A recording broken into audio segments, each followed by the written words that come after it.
मधुकरीचं अन्न भगवंताला नैवेद्य दाखवल्याच्या नंतर ते पवित्र झालेलं असतं. द्रौपदी, त्या दुर्योधनाच्या अन्नामुळे माझी मती भ्रष्ट झाली. खरं पाहिलं तर हे शरीर फक्त केवळ शाकाहार पचवण्यासाठीच आपली आतडे तयार. माणसाचं शरीर मांसाहार पचवण्यासाठी नाहीये. माणसाच्या शरीरातले जे आतडे आहेत ते शाकाहार पचवणारे आतडे, पण माणसं करतात मांसाहार करत.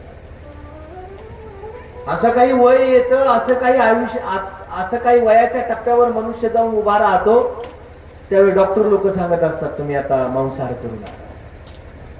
आतड्याची प्रक्रिया बंद झाली, तुमचं पचवण्याची क्षमता संपून गेली, अतिरेक झाला आतड्यावरती. म्हणून मानवी आहार हा शाकाहार आहे. आणि ज्याची शाकाहारी बुद्धी असते त्याची बुद्धी ही सतेज आणि धर्माने वागणारी बुद्धी असते.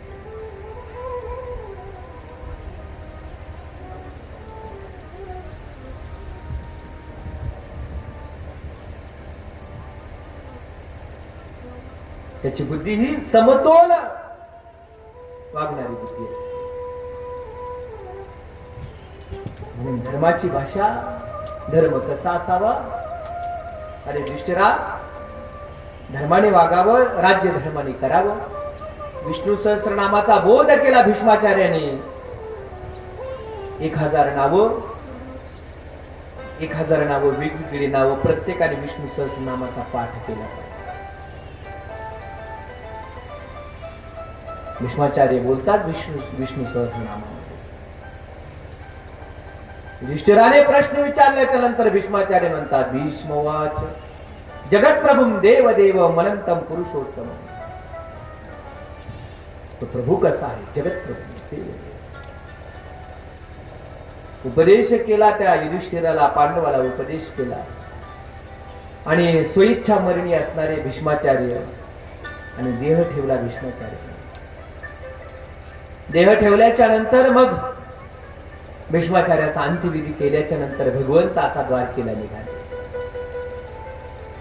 द्वारकेला निघाल्याच्या नंतर एक पाय भगवंताने रथावरती ठेवला, एक पाय खाली आहे. सगळीच पांडव आता भगवंताला वाट लावण्यासाठी आली. कुंती माताही आली.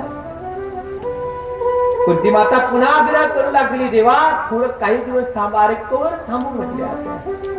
अरे मलाही माझी लेकरं बाळ आहेत, मलाही माझा प्रपंच, कुठपर्यंत थांबावं? आणि माणसाने बी पाहुणं म्हणून गेल्याच्या नंतर थोडे दिवसच थांबा. उग ते घरातली माणसं कंटाळत येईपर्यंत थांबू. काही माणसं तर अशी जातात ना की घरातली माणसं कंटाळते तरी तो निघायची भाषा करत. असला पाहुणा काय कामाचा? घरातली माणसं कंटाळण्याच्या आधी आपण निघून जाऊ. लोकांचा घरातल्याचा अंदाज घ्यावा, लगेच आपण जयारी करावा. रामकृष्ण आता आम्ही येतो. तो काही असे पोटगे असतात ना की नावच घेतले, ते जुने कीर्तनकार दुष्टार असतात. एक असाच कोडगा माणूस होता, पाहुणा म्हणून गेला. आणि पाहुणा म्हणून गेल्याच्या नंतर ते नवरा बायको, नवीन पाहुणा आलाय, बरेच दिवसांनी आलाय बाबा. नवरा म्हटला की काय कर, पुरणपोळीचा स्वयंपाक कर. बऱ्याच दिवसांनी पाहुणा आला, पुरणपोळीचा स्वयंपाक केला. दुसऱ्या दिवशी राहिला पाहुणा. दुसऱ्या दिवशी घर मालक होता, तुम्हाला काल पुरणपोळी झाली, आज काय कर, धिरडे कर बरं पाहुण्याला. बरेच दिवस झाले मी बी खाल्ले नाही, पाहुण्याला खाऊ घालू. राहिले रोज वेगवेगळे पदार्थ व्हायला लागले. एक दिवशी चपात्या झाल्या, एक दिवशी मग भाकरीवर आला पाहुणा. मग बेसन भाकरच केली तिने. बेसन भाकर केल्याच्या नंतर 15 दिवस झाले पाहुणा जायचंच नाव घ्यायना. घरातली हे दोघं नवरा बायको वैतागली. अरे म्हणले तर पाहुण्याला सांग म्हणले. ती म्हणले तुमचा थोडा, माझा थोडाच पाहुणा आहे, तुमचा पाहुणा आहे. म्हणजे ठीक आहे, माझा जरी पाहुणा असला तरी तू काहीतरी सांग, मी सांगतो, जायचं नावच घ्यायला. पाहुणा नंतर सांगायला लागला, मी आलतो त्यावेळेस तुम्ही एकदा धिरडे केले, पुन्हा एकदा करा बरं. म्हणजे वैतागली ना घरातली माणसं. मागच्या आठवणी सांगायला लागला, बरेच दिवस झालं पुरणपोळी झालीच नाही, आता करा. एवढा पोटगा पाहुणा. ठरवलं आता या पाहुण्याला कसं तरी घराच्या बाहेर काढलंच पाहिजे.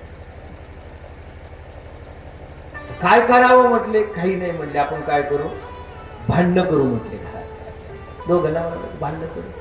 घरात ते कपाशी आणलेली होती, घरात कापूस लावलेला होता, ती मोठमोठाले भूत लावलेली होती. भांडणं करू म्हटले. नवरा म्हटला मी तुला हाणीन, तो ओरडायचं. मी तुला काठीने मारीन, ओरडायचं. म्हणजे तुम्ही मला आणतात, काय हिंमत आहे तुमची मला अंगाला हात लावायची. हाणीन म्हणजे दाटू दाटू हाणीन किंवा साधं हाणीन. हाणण्यामध्ये तरी काय, ती म्हणले काही नाही. म्हणले आपण काय करू, मी या भोतावर काठी मारी आणि तो ओरडायचा. बरं हे जमल म्हणले, तुम्ही मला हाणल्यासारखं करा आणि मी बी ओरडल्यासारखं करेन.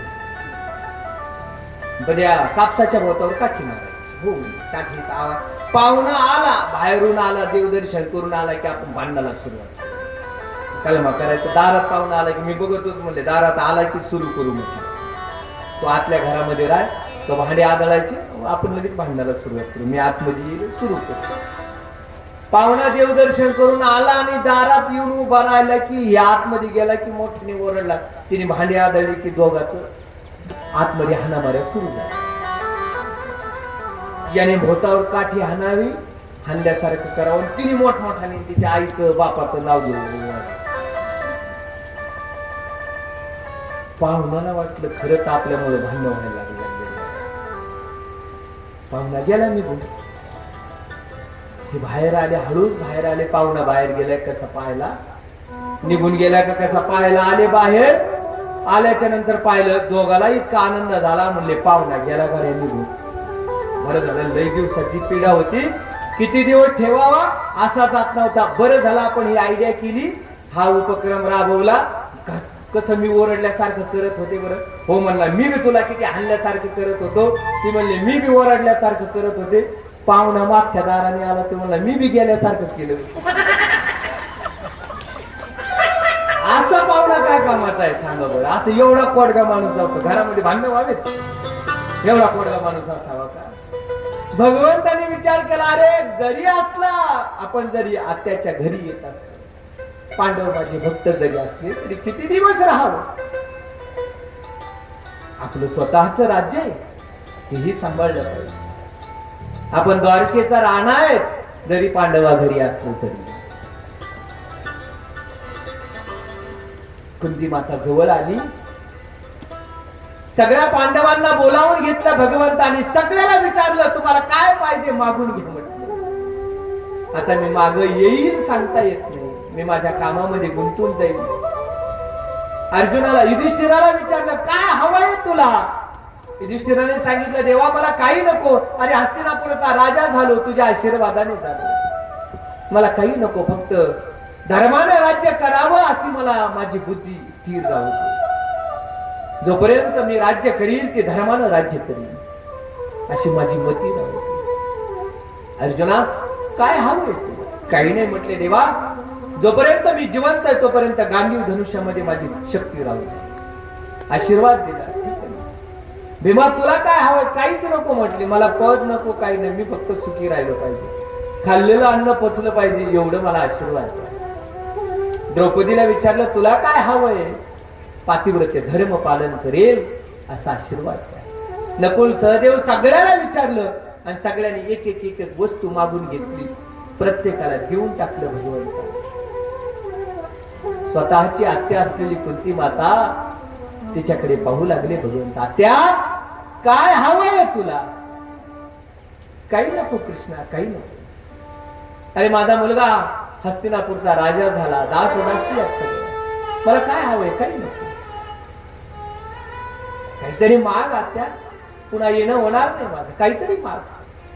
आग्रह केला भगवंताने कुंती मातेला, काहीतरी मागून घे, काहीतरी मागून घे. आग्रह केल्याच्या नंतर कुंती माता बोलू लागली, देवा द्यायचं असेल, कृष्णा द्यायचं असेल तर मला दुःख दे म्हणते, दुःख दे, दुसरं काही नको मला.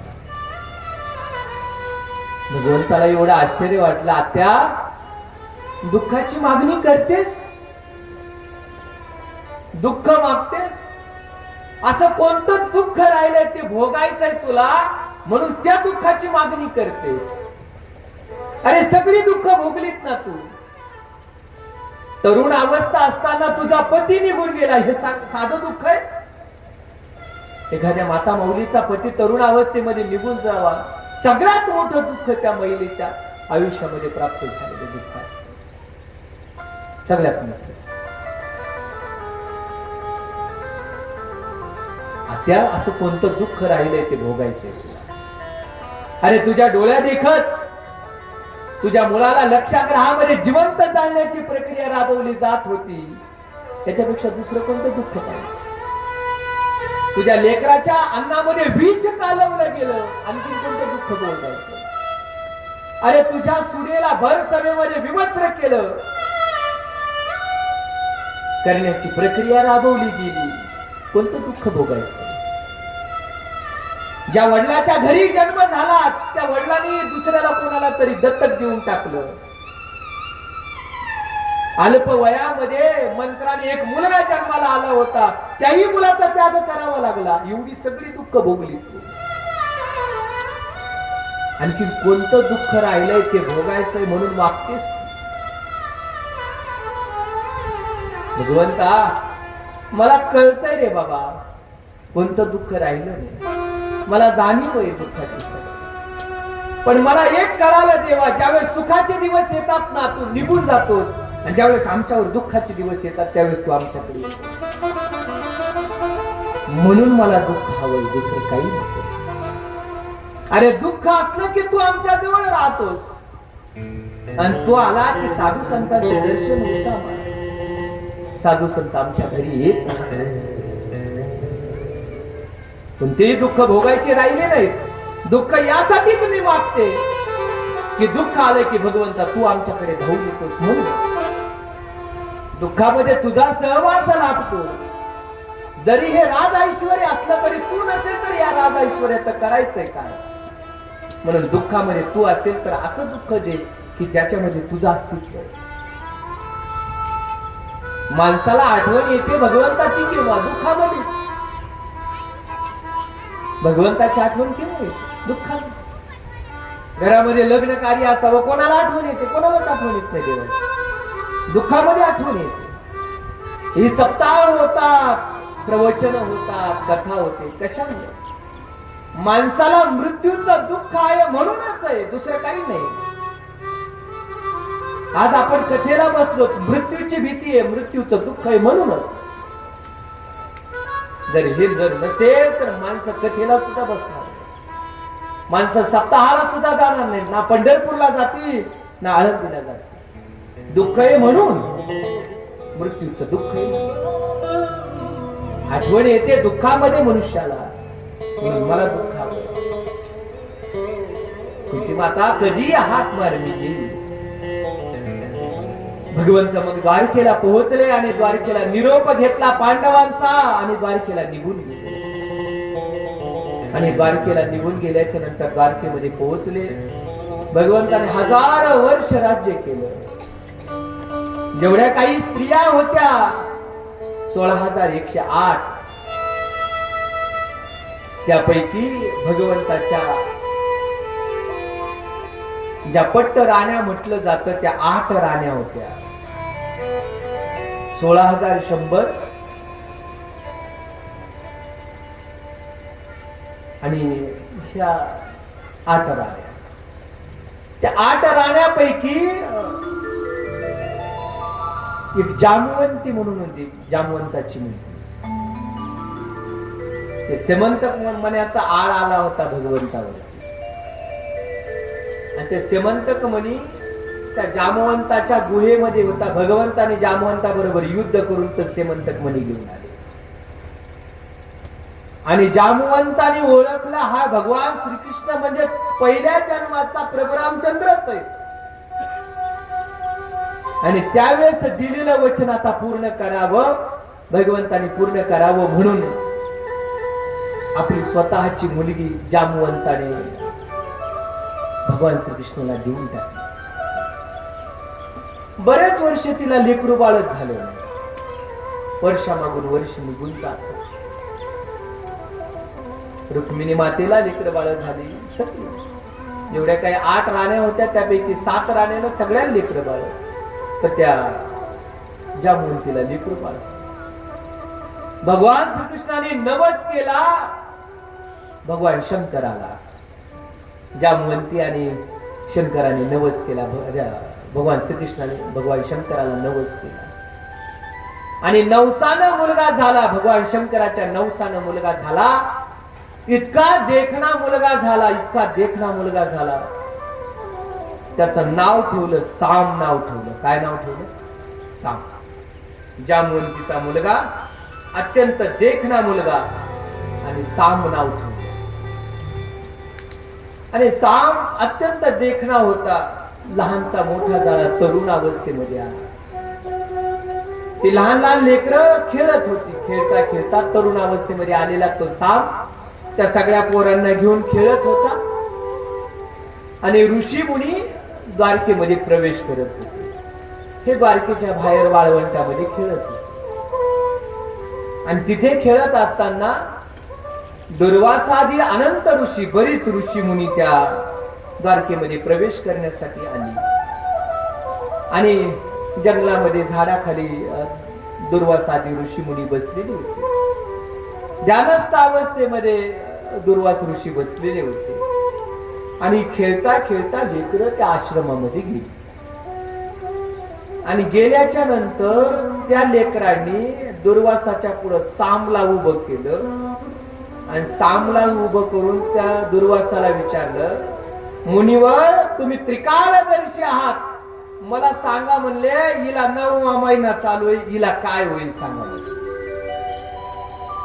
त्या लेकरांनी खेळ करावा, खेळता खेळता आपण चेष्टा करावी ऋषी मुनींची, या भावनेने त्यांनी त्या सामच्या पोटाला चिरगुट गुंडाळले आणि त्या दुर्वासाच्या पुढे उभा केला. चेष्टा करावी, काहीतरी टाइमपास करावा, मजा करावी या भावनेने. लहान लहान लेकरं करत राहतात, कधी कधी चेष्टा करत राहतात, मजाक करत राहतात. तसं या भावनेने चेष्टा करावी साधू संतांची, या भावने. दुर्वासाने पाहिलं त्या सामकडे. त्रिकालदर्शी होते दुर्वास म्हणून, अत्यंत क्रोधायमान दुर्वास म्हणून. पाहिल्याच्या नंतर इतका क्रोध आला आणि सांगितलं, हिला मुसळ होईल म्हटले आणि तुमच्या कुळाचा नाश करून टाकला. ती लेकरं घाबरून गेली आणि त्या लेकरं त्या सामच्या पोटाची चिरगुट सोडली आणि चिरगुटातून मुसळ बाहेर पडली आणि घाबरून गेली.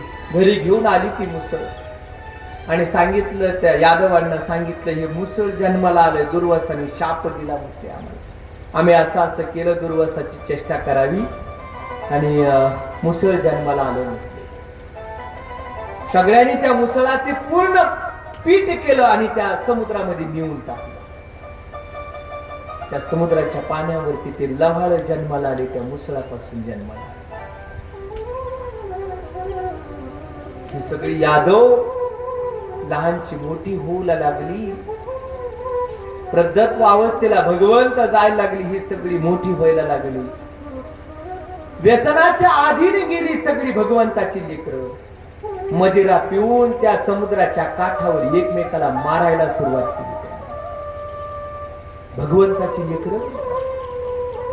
एकदा असं सांगत होतो कथा, आणि दारू पिणाराचं पोरग आलं, ते सुद्धा दारू पित होत. बाकोही दारू पितून पोरगे दारू, आणि सांगत होतं, बाबा भगवंताचे पोरं दारू पिऊन एकमेकाला मारायला सुरुवात केली. ते पोरग आलं आणि सांगता सांगता पुढे गेलो की मदिरा चांगली नाही बाबा, वाईट आहे, कुळाचा नाश करते, कुटुंबाचा नाश करते, अर्थव्यवस्था.